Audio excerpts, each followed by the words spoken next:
biyahe dito sa Damam, Ryan Alvarag. At dito yung mga mais na in-export.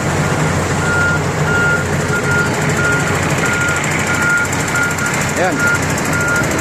Yan yung mga mais guys. Mais yan. Yung mga tinanim na mais dyan sa Pilipinas, nandito na. Nandito na sa Almaray. Papakain lang sa baka, saka sa manok. Ayan. Ilang metric tons yan. Puro mais yan.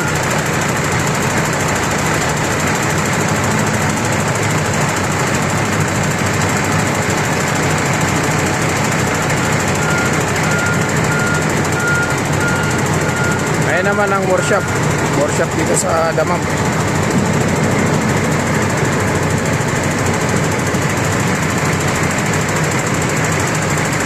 Ayan, puro mais yan. Ano na yan? Isang barko yan. Mais.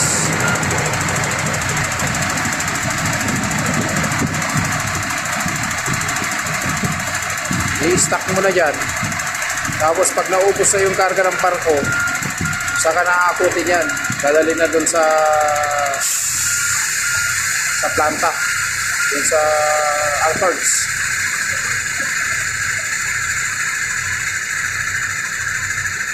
So guys, hanggang dito na lamang ang ating video. Dahil tayo ay pupunta pa tayo magkarga ng container.